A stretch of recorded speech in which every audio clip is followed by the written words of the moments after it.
Melanie Klein do Zero, aula número 6.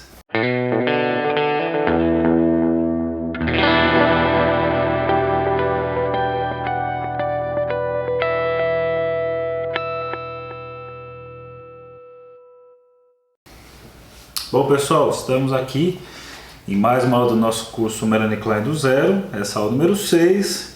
Estamos no livro Temas Básicos da Psicologia, Introdução à Psicanálise, de Melanie Klein, Riad-Simon. Você consegue achar esse livro por aí. Se achar livros dessa editora, eu já falei, vale a pena ter.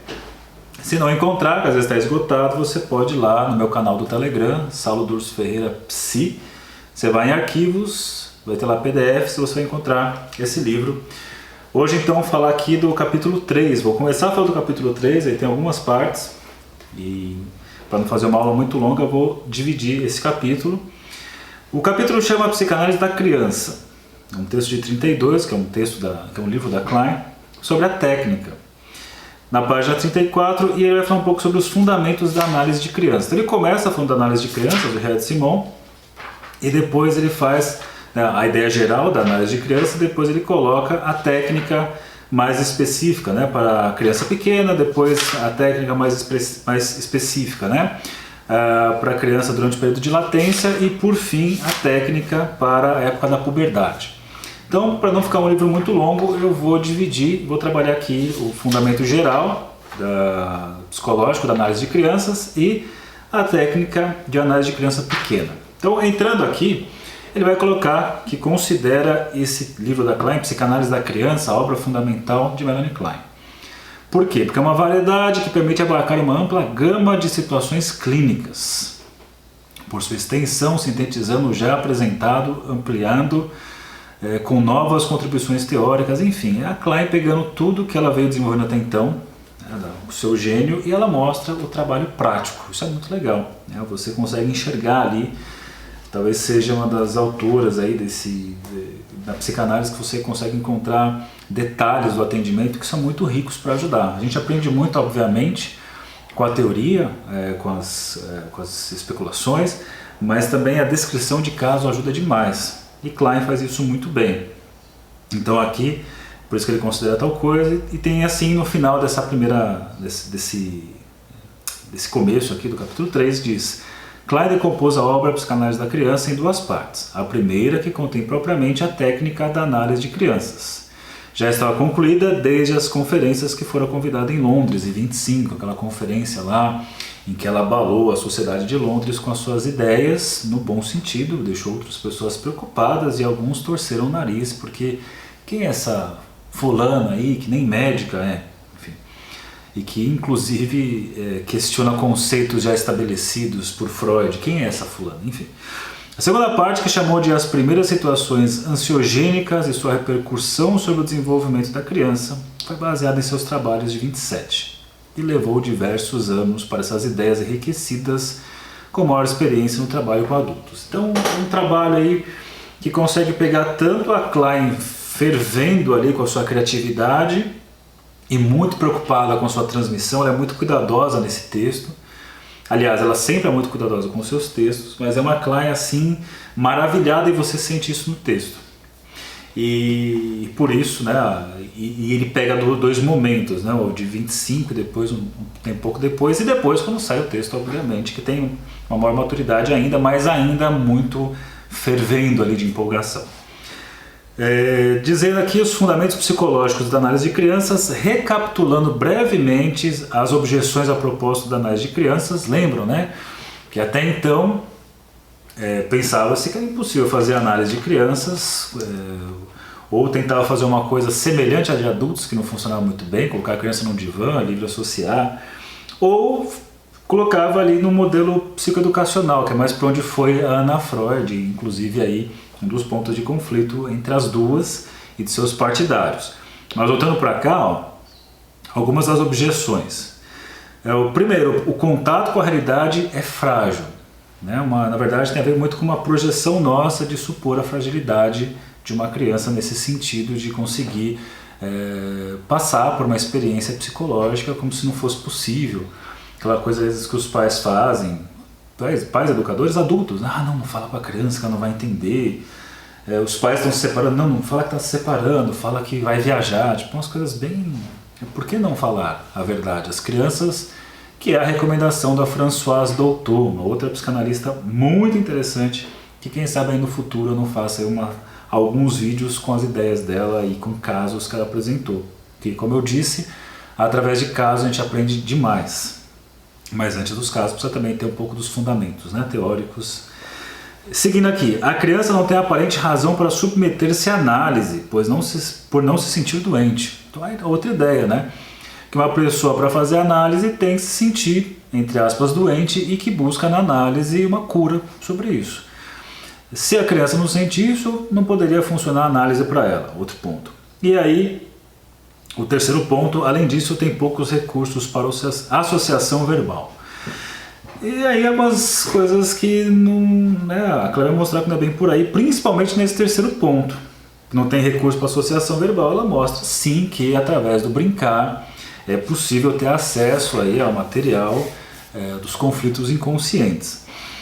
Acho uma coisa muito interessante na página 36, o primeiro parágrafo completo, se você pegar aqui, ó, na metade dele, diz assim: o analista de crianças não se atém tanto ao ego, porque isso é informação, né? Mas se ocupa mais do inconsciente e só gradualmente vai chegando ao ego. E aí vem o ponto que a gente já vem construindo nas outras aulas, né?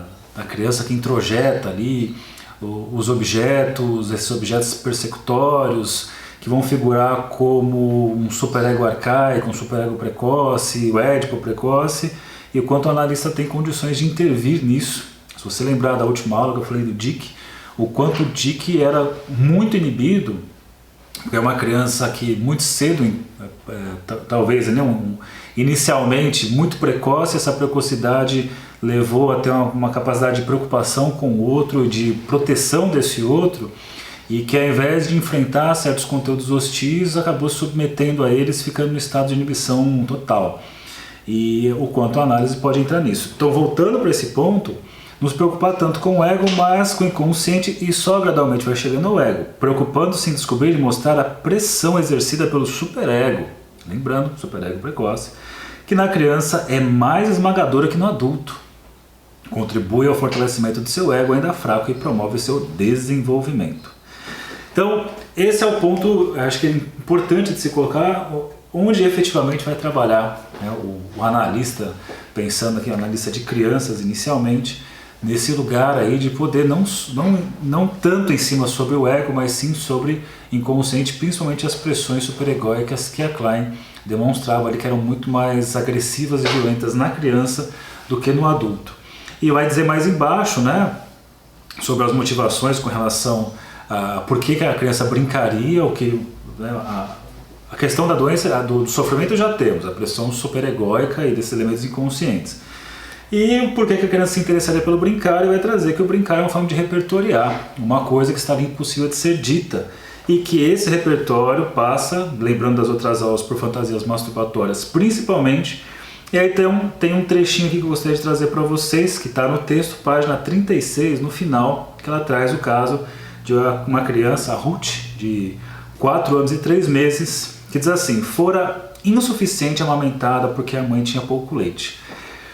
Chamava a torneira na sala de ludoterapia de torneira de leite. Quando a água se escoava pelas aberturas do ralo, ela dizia que o leite entrava nas bocas, mas em pouca quantidade. Assim a criança padecia de desejos orais insatisfeitos que denotavam avidez e procurava satisfazer-se masturbatoriamente de diversas maneiras no brincar. Ela vai trazer mais ou menos assim: as fantasias masturbatórias, que é sempre uma preocupação aí, sempre vai estar como um elemento da fantasia clássica das crianças, pode entrar em cena, vai aparecer em cena, e que a partir dela é possível chegar em derivações de fantasias mais primitivas. E nesse caso aqui, ela vai mostrar que essa criança que apresentava nesse brincar essa forma masturbatória se revelava, na verdade, uma forma de compensação de uma insuficiência na amamentação. Então ainda é necessário experiências orais serem satisfeitas para que então pudesse chegar a experiências genitais mais maduras. Como isso foi impossibilitado por conta dessa insuficiência da mãe no primeiro momento, de maneira compensatória para que denotavam avidez e procurava satisfazer-se masturbatoriamente, de diversas maneiras no brincar. E muitas vezes o brincar fica comprometido, né? O Winnicott tem um texto falando sobre isso, quando essa compensação pela via masturbatória impossibilita que o brincar seja uma experiência simplesmente prazerosa no sentido de uma baixa de tensão, e que fica uma experiência hiperexcitante que parece que a excitação nunca tem fim, porque ao mesmo tempo que você descarrega, se excita na situação. Então fica um lugar muito complicado de hiperexcitação. E vai dizer mais embaixo, seus brinquedos e representações visavam sempre gratificar seu sadismo e erotismo oral simbólico diretamente. Por exemplo, fazendo-se de pobre, procurava receber o máximo, esvaziar a analista. Ou dizendo que só tinha uma roupa para ganhar mais. Então é como se fosse um buraco crônico, né? Um vazio crônico que ela fica insistindo em colocar alguma coisa dentro e é sempre insuficiente. Em outras palavras, procurando ainda se preencher de conteúdos maternos, ainda nesse nível oral. Procurava satisfazer-se diretamente dizendo que não tinha o que comer, passava fome, o que não correspondia de forma alguma à realidade. É muito legal aqui lembrando, né, que a Klein principalmente ela traz essa ideia que a realidade da criança, que tem a ver mais com a sua fantasia, não corresponde à realidade concreta e objetiva. Então a mãe que se diz assim se percebe, ou você percebe uma mãe muito boa, não necessariamente é experienciada, porque é uma experiência via fantasia por essa criança. Então, uma mãe muito bondosa, mas que no momento de necessidade da criança, por algum motivo nobre, inclusive não pôde estar presente, é sentida nesse momento como uma mãe má, né? Via uma interpretação fantasística, e isso é o que vai prevalecer no psiquismo. E aí então chega essa ideia geral que ela coloca e põe aqui na 3.2, que é a página 37, que é a técnica da análise da criança pequena, que é o período anterior ao período de latência, né? Seguindo aqui, você tem a fase oral, fase anal, fase fálica, latência, então anterior a esse período, a problemática, e diz aqui, né, um pouco sobre como é que é a sala de ludoterapia para atender uma criança que está nesse momento, e põe assim: mesa baixa, brinquedos de madeira, silhuetas de homens e mulheres de dois tamanhos para representar adultos e crianças, charretes, caminhões, automóveis, trens, animais, cubos e casas, papel, lápis e tesoura, além de brinquedos, material de uso simbólico, pia com água corrente, esponjas, copo de vidro, 1 ou 2 pratinhos, colher e papel, e ainda lápis de cor, um canivete, agulhas e linha, pedaços de madeira e barbante. Às vezes a criança traz seus próprios brinquedos da casa. Então, aqui um pouco qual era o material que compunha esse cenário. E tem um detalhe interessante que você tem aqui na sequência, que é a Hannah Siegel, que era uma braço direito aí da Melanie Klein. Ela ainda dava preferência para os brinquedos sem função definida. Então, por exemplo, um telefone, porque o telefone é telefone. Então isso dificultava a criança de fazer um uso criativo do brinquedo. Isso é uma coisa questionável, porque você vê claramente crianças que pegam o brinquedo, se tem uma finalidade, um objeto tem uma finalidade, ela pode fazer outra finalidade. Tipo isso aqui, obviamente é uma caneta, mas pode virar um foguete na mão de uma criança. Enfim, mas é a sugestão aqui da Hannah Siegel. Vai trazendo então uma série de coisas a respeito disso e um pouco sobre a técnica, o trabalho do analista, e coloca que a interpretação é o instrumento fundamental da análise. Isso é na página 38, tá lá embaixo. E aí você tem aí as rivalidades, né? Quando interpretar? O Freud vai colocar que você só começa a interpretar quando a transferência está estabelecida. E aí coloca, e argumenta Klein que na criança a transferência estabelece desde o começo, já está estabelecida, e a transferência positiva. Transferência positiva é a boa vontade da criança, o interesse de fazer análise, de considerar a analista uma pessoa bondosa, que ela quer estar perto, que ela quer estar presente, que ela quer participar das atividades propostas, e por aí vai. E aí você tem aqui algumas argumentações sobre se interpreta ou não interpreta, e Klein coloca, interpreta desde o começo, porque a criança já está pronta desde o começo, lembrando lá, mas aí não é muito frágil. Aí Klein, não, desde o começo e de uma forma que geralmente apresenta a via da transferência positiva, e coloca, mas se surge timidez, angústia ou algum grau de desconfiança, são manifestações da transferência negativa, e a Klein coloca, quando tem transferência negativa, timidez, angústia ou desconfiança, ou não quer fazer a análise, ela coloca, é necessário interpretar o mais rápido possível, porque essa via da transferência negativa que está compondo, acontece porque a criança tem lá no seu mundo psíquico interno, ela tem lá esses elementos persecutórios, e isso está sendo atualizado naquele analista, e a criança se sente perseguida por aquele analista. Se a coisa se resolve ali, você já livra a criança da persecutoriedade. Olha só, então é interessante o lugar que ela coloca. Então lá embaixo ela traz um exemplo, que é o caso de uma menina que diz assim, ó, para ilustrar, citarei um exemplo da Klein sobre Ruth, a menina de 4 anos e 3 meses. Ela se recusava a ficar sozinha com a Klein. Resolveu começar com a presença da irmã, 20 anos mais velha, já analisada. E a Klein não recomenda que se faça assim, mas nesse caso fez assim. A esperança de Klein era obter uma transferência positiva para ficar a sós com a paciente. Seus esforços foram infrutíferos. A menina ignorava solenemente a presença e a fala da analista e só prestava atenção à sua irmã. Um dia a menina desenhou um copo de vidro contendo bolinhas e fechado por uma tampa. Após Klein ter perguntado em vão para que servia a tampa, que a menina ignora a Klein, a irmã recolocou a pergunta e a menina respondeu, para impedir as bolinhas de saírem para fora. Antes, a menina havia aberto a bolsa da irmã, tirado o porta-moedas e fechado tudo de novo para que nada saísse. As sessões precedentes permitiram inferir o significado desse material. A Klein sabia o significado por conta das sessões anteriores e disse assim, arriscou numa interpretação e disse: as bolinhas do copo, as moedas do porta-moedas, o conteúdo da bolsa, tudo isso representava bebês no ventre de sua mamãe e que ela queria mantê-los ali fechados a fim de não ter mais irmãos e irmãs. E quando ela faz essa interpretação, a Ruth deu atenção na hora e se pôs a jogar de uma maneira diferente, com menos constrangimento. Graças à análise, a transferência negativa cedia pouco a pouco lugar à transferência positiva. E aí vem na sequência ela explicando, né?